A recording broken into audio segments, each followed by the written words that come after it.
بلاول بھٹو اور آصف زرداری کا طرز سیاست اس قدر مختلف ہے کہ بلاول ایک راستے پر چلتے ہیں، زرداری صاحب انہیں پیچھے کھینچ لیتے ہیں.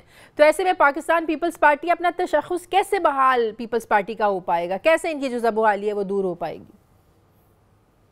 دیکھیں میرا شازیہ جسے میں نے شروع میں کہا نا کہ ایک ہی وجہ سے ہو سکتا ہے، وہ ایسے ہو سکتا ہے کہ جو بلاول بھٹو کو یا آصفہ کو یا بختاور کو فری ہینڈ دیا جائے، والد صاحب اور ان کی پھوپھی جان بالکل سائڈ پہ ہو جائے اور ان کو سیاست کرنے دیں.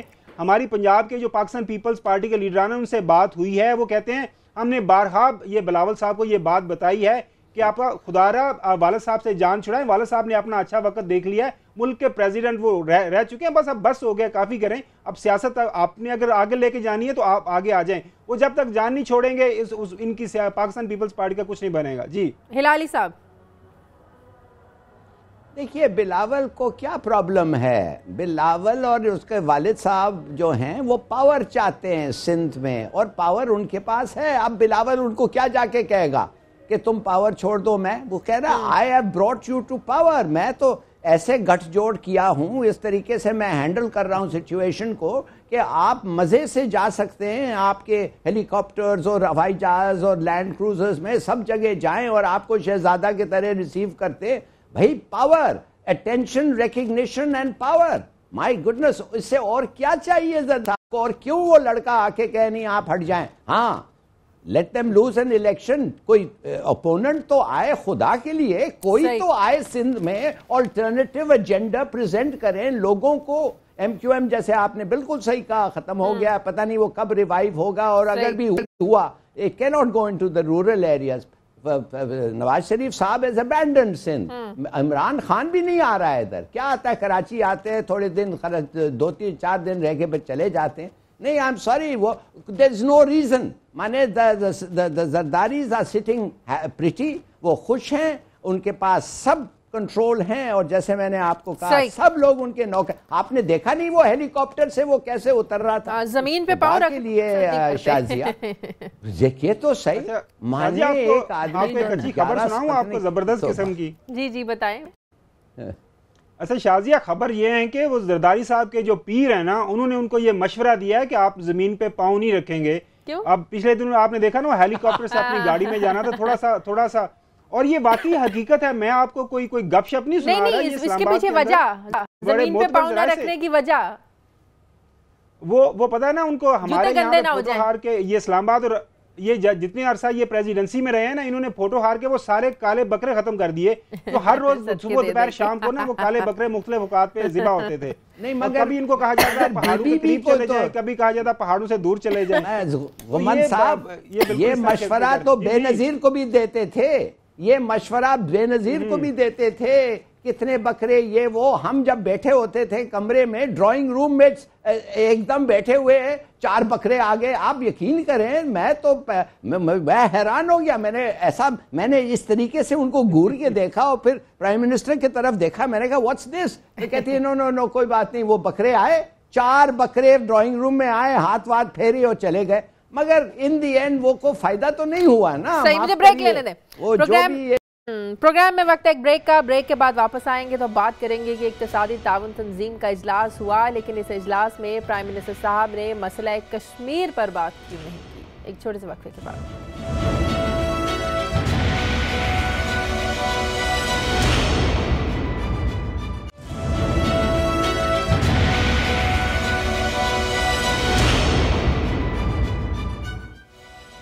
بریک کے بعد خوش آمدید. ترجمان دفتر خارجہ نفیس ذکریہ صاحب ہمارے سے ٹیلی فون لائن پر موجود ہے. نفیس ذکریہ صاحب بہت شکریہ. سب سے پہلے تو بڑا ایک اچھا جیسچر گیا ہے کہ اقتصادی تعاون تنظیم کا جو اجلاس ہے خوش اسلوبی سے پرامن طریقے سے اپنے انجام کو پہنچا، اور بھارت کا جو ایک خواب تھا کہ پاکستان کو تنہا کر دیا جائے گا وہ خواب بھی ادھورا رہ گیا.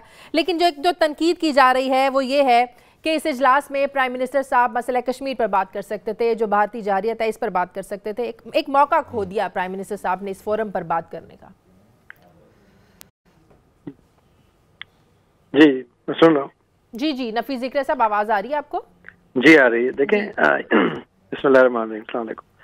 یہ ای سی او کی جو سمٹ ہوئی ہے، بیسیکلی ای سی او کا تھرسٹ جو ہے وہ اکنامک کوآپریشن کے اوپر تھا. اس کا اگر آپ تھیم دیکھیں تو تھیم جو ہے وہ کنیکٹیوٹی فار ریجنل پراسپیرٹی تھا.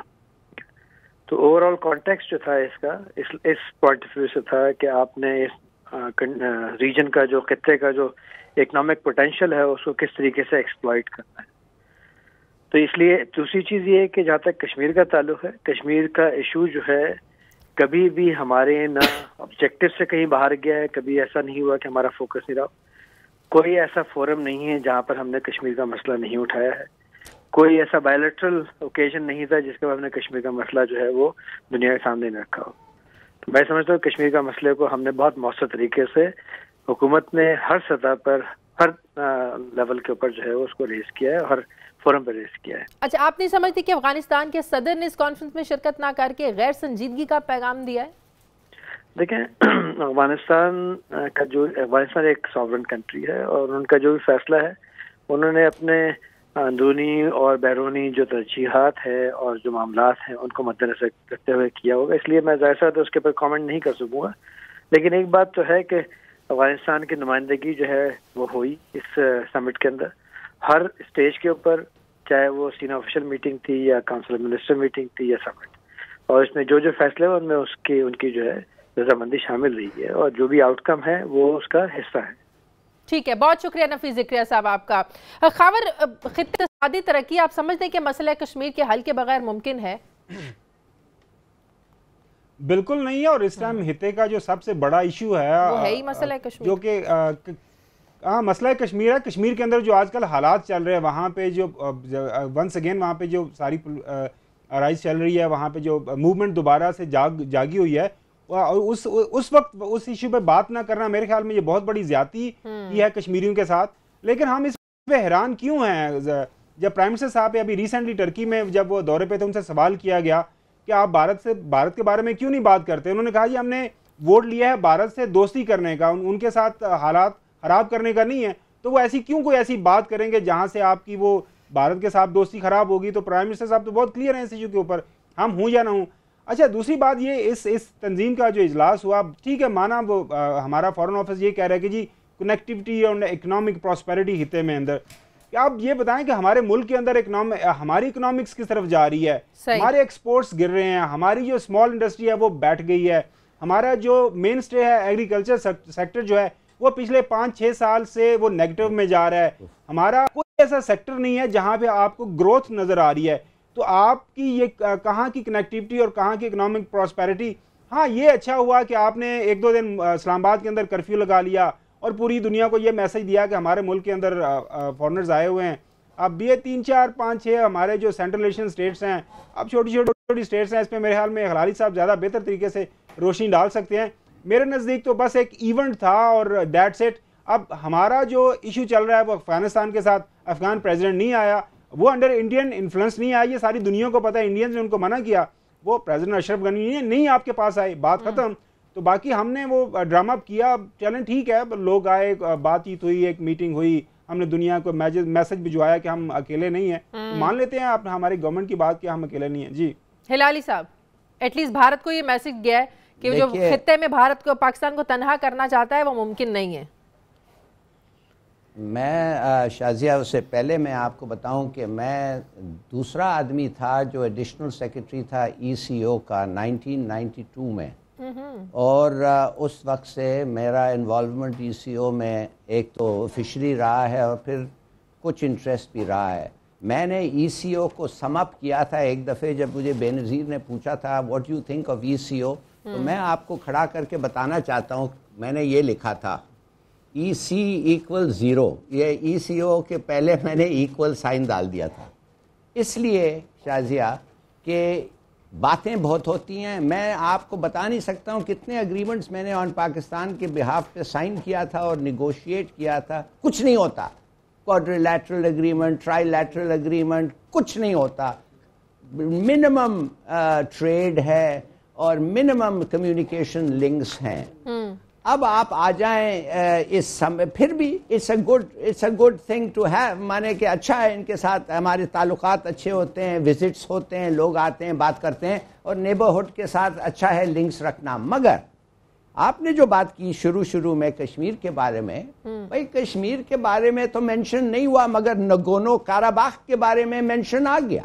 ان ادر ورڈز ایک انٹرنیشنل ڈسپیوٹ جو وہ چاہتے تھے مینشن ہونا وہ تو ہو گیا، مگر کشمیر ایشو اس لیے کہ شاید ایران نہیں چاہتا تھا، اس لیے کہ تاجکستان میں ایک ہندوستان کا بیس ہے وہ بھی نہیں چاہے گا، اس لیے کہ معاف کریے شاید ترکی بھی نہیں چاہتا تھا کہ کوئی کنٹروورشل سبجیکٹ آئے جس میں ہندوستان اور ان کے ریلیشنز پہ امپیکٹ ہو، تو یہ مناسب نہیں ہے.